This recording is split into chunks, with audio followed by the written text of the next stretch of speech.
ଆମ ସ୍କୁଲକୁ ଆସିଥିବା ସେଇ ନୂଆ ଝିଅଟି। ଆଜକୁ ପ୍ରାୟ 15 ବର୍ଷ ତଳର କଥା। ତପନ ଅଷ୍ଟମ ଶ୍ରେଣୀରେ ପାଠ ପଢ଼ୁଥାଏ। ବୟସ ଅନୁମାନ କଲେ ଏଇ 12 କି 13 ବର୍ଷ ହେବ।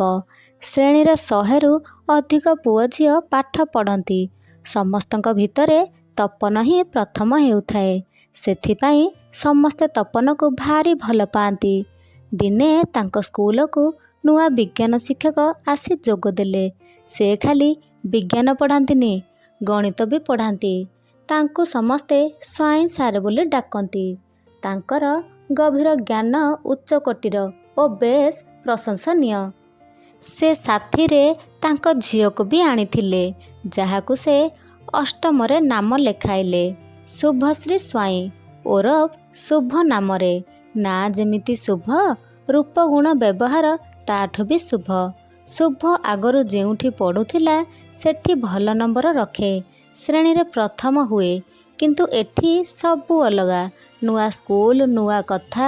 ପୁଣି ବାପା ଜଣେ ବିଜ୍ଞାନ ଶିକ୍ଷକ। ତାଙ୍କ ସମ୍ମାନ ତଳେ ପଡ଼ିଲେ କାହିଁରେ କଥା। ଶୁଭ ମନରେ ଡର ଯେମିତି ଘର କରିଥାଏ। ତପନକୁ ଦେଖିଲେ ମନେ ମନେ ଭାରି ଡରୁଥାଏ।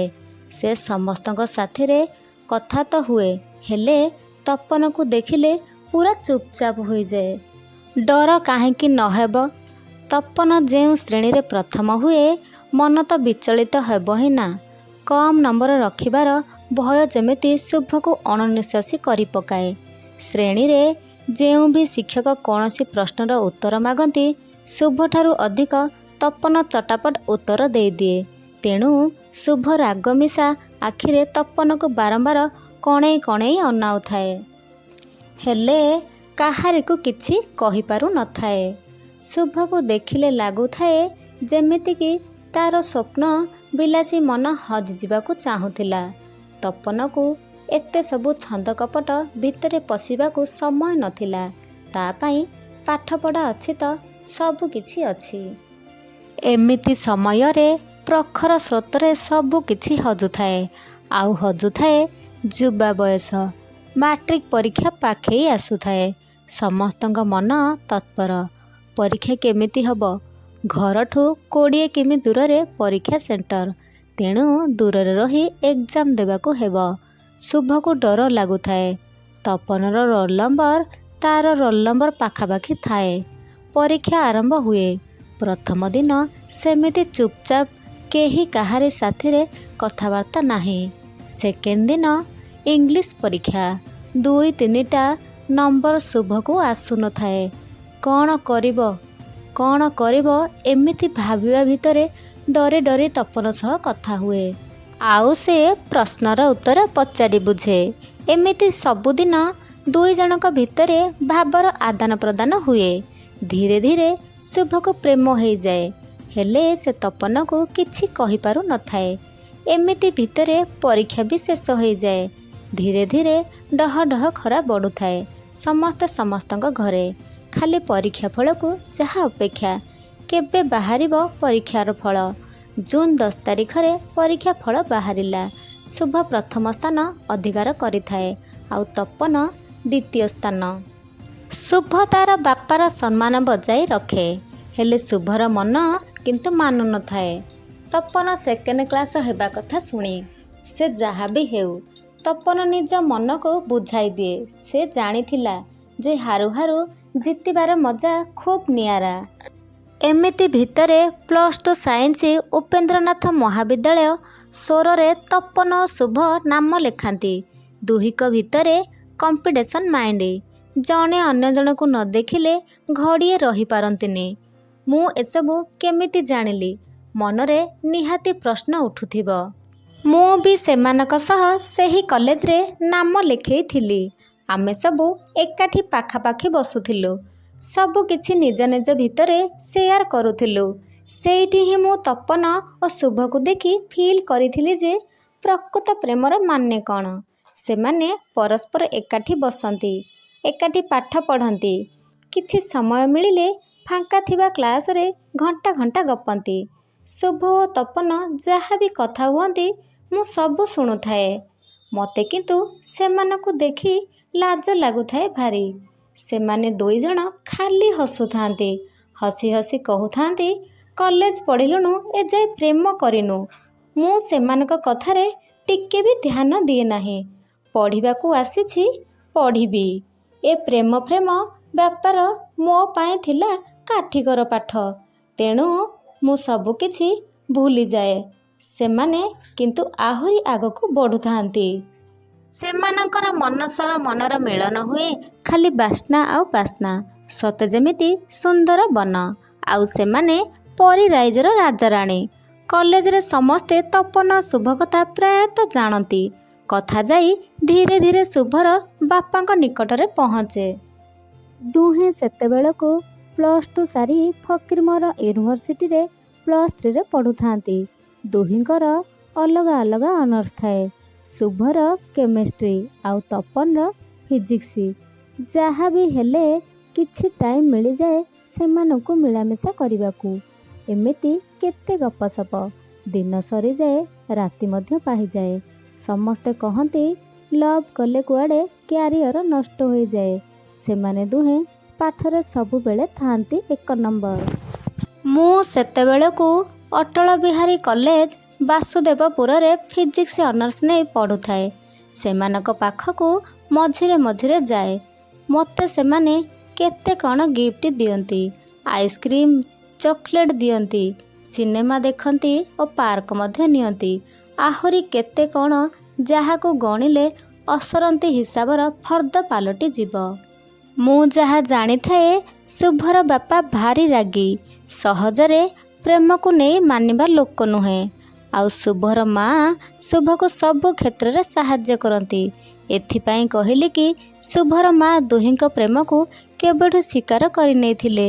ଫୋନରେ ମଧ୍ୟ ତପନ ସହ ଶୁଭର ମାଆ ମଝିରେ ମଝିରେ କଥା ହେଇଯାଆନ୍ତି। ଏଇସବୁ କଥା ଶୁଭର ବାପା ଶୁଣିବା ପରେ ସତେ ଯେମିତି ଲଜ୍ଜାରେ ତାଙ୍କ ମୁଣ୍ଡ ତଳକୁ ହେଇଯାଏ। ଏଠି ସେଠି ଗଲାବେଳେ ଲୋକମାନଙ୍କର ଟାହି ଟାପରା କେତେ ଶୁଣି କାନକୁ ବନ୍ଦ କରିବେ। କାରଣ ଶୁଭ ଥିଲା ଉଚ୍ଚ ଜାତିର, ଆଉ ତପନ ଟିକେ ଛୋଟ। ଏଥିପାଇଁ ସ୍ୱାଇଁ ସାର୍ ମାନିବାକୁ ନାରାଜ।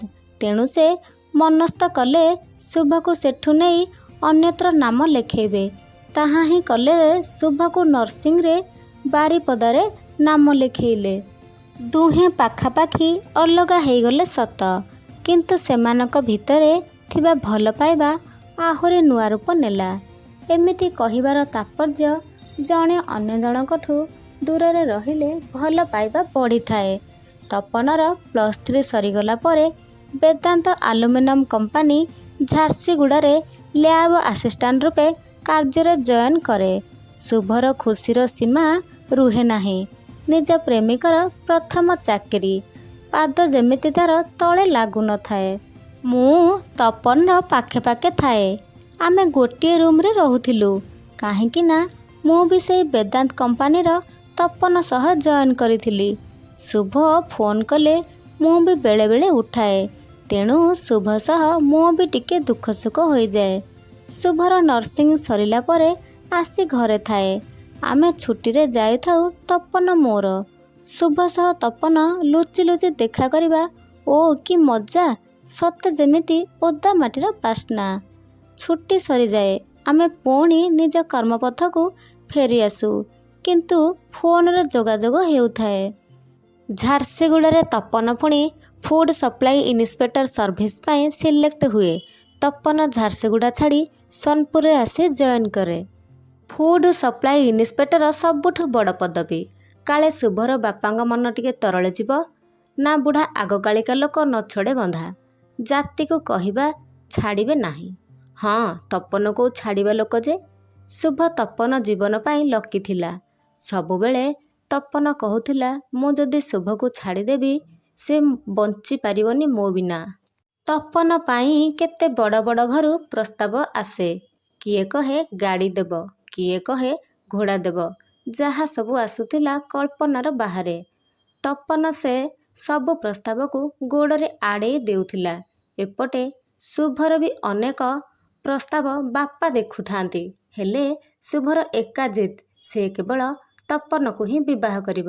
ଦିନେ ଶୁଭର ବାପାର ହାର୍ଟ ଆଟାକ୍ର ମିଛ ଅଭିନୟ କଲେ। ଶୁଭକୁ କହିଲେ, ମା ରେ, ମୋର ଯଦି କିଛି ହେଇଯାଏ ତାହେଲେ ତୋ ମା ଓ ସାନ ଭାଇ କଥା କିଏ ବୁଝିବ କହିଲୁ? ଶୁଭ ସବୁ କଥା ତପନ ପାଖରେ କୁହେ। ହେଲେ ତପନ ବି ନିରୁପାୟ। ଆଉ କହେ, ଯେଉଁଠି ବାପା ମାଙ୍କ ଆଶୀର୍ବାଦ ନାହିଁ ସେଠି ବିବାହ କଲେ କେବେ ହେଲେ ଆମେ ଖୁସିରେ ଜୀବନ କାଟିପାରିବାନି। ତେଣୁ ବହୁ କଷ୍ଟରେ ଶୁଭର ବାପା ଜଣେ ଭଦ୍ରକର ୟୁକୋ ବ୍ୟାଙ୍କରେ ପିଓ ଭାବେ କାମ କରୁଥିବା ପିଲା ସହିତ ବିବାହ ଠିକ୍ କରିଦେଲେ। ୟା ଭିତରେ ତପନ ଓ ଶୁଭ ଦୁହେଁ ବହୁତ କଷ୍ଟ ପାଉଥାନ୍ତି। ମନର କଷ୍ଟ ମନ ଭିତରେ ମରୁଥାଏ। ସେଦିନ ଶୁଭର ବାହାଘର ଥାଏ। ବେଶ୍ ହସ ଖୁସିରେ ବରକୁ ପାଛୋଟି ନେଲେ ଶୁଭର ଘର ଲୋକ। ହେଲେ ବାହାଘର ଭୋଜିରେ କିଛି ବରଯାତ୍ରୀ ଗଣ୍ଡଗୋଳ କରିବାରୁ କଥା ପୁରା ବେଦୀ ଭଙ୍ଗାଯାଏ ପଳେଇଲା। ବର ମଧ୍ୟ ବାହାଘରରେ ବିଭିନ୍ନ କଟୁ କଥା କହି ଅପମାନ କରିବା ଦ୍ୱାରା ବର ବେଦୀକୁ ଯିବା ପୂର୍ବରୁ ଘରକୁ ବରଯାତ୍ରୀ ସହ ଫେରିଗଲା। ଏସବୁ ଦେଖି ଶୁଭର ବାପା ସେଇଠି ଟଳି ପଡ଼ିଲେ। ସଙ୍ଗେ ସଙ୍ଗେ ତାଙ୍କୁ ସୋର ହସ୍ପିଟାଲର ଭର୍ତ୍ତି କରାଗଲା। 2-3 ଦିନ ପରେ ଟିକେ ସୁସ୍ଥ ହେବା ପରେ ଭାବିଲେ, ହୁଏତ ମୋ ନିଷ୍ପତ୍ତି ଭୁଲ ଥିଲା। ଦିନେ ଜାତି ପାଇଁ ମୁଁ ମୋ ଝିଅକୁ ଏତେ ଦୁଃଖ ଦେଲି। ହେଲେ ଆଜି ଏତେ ଲୋକଙ୍କ ଆଗରେ ବର ଘର ମୋ ମୁଣ୍ଡକୁ ତଳକୁ କରିଦେଲେ। ଶୁଭର ବାପା କିଛି ଦିନ ସମୟ ନେଇ ଭାବିବା ପରେ ଝିଅର ଖୁସିରେ ଖୁସି ବୋଲି ତପନ ଆଉ ଶୁଭର ବିବାହକୁ ସହମତି ଦେଲେ। ଶେଷରେ ଦୁହେଁ ଦୁହିଁଙ୍କୁ 2017 ମାର୍ଚ୍ଚ 22ରେ ବିବାହ ବନ୍ଧନରେ ବାନ୍ଧି ହୋଇଗଲେ। ମୋତେ ବି ଇନଭାଇଟ୍ କରିଥିଲେ। ସେମାନଙ୍କ ବିବାହ ଉତ୍ସବ ସୋର ଟାଉନ ହଲ୍ ବାଲେଶ୍ୱର ମଣ୍ଡପରେ ହେଉଥିଲା। ମୁଁ ଯାଇ ପହଞ୍ଚିଲି। ସେମାନେ ମୋତେ ଦେଖି ବହୁତ ଖୁସି ହୋଇଗଲେ। ତପନ ଓ ଶୁଭର ଗୋଟିଏ ପୁଅ, ଏବେ 2 ବର୍ଷ ହେବ। ନାତି ଟୋକା ପାଇବା ପରେ ଶୁଭର ବାପା ସବୁ କିଛି ଭୁଲି ବେଶ୍ ଆଗଠୁ ଆହୁରି ଝିଅ ଓ ଜ୍ୱାଇଁକି ଆପଣେଇ ନିଅନ୍ତି।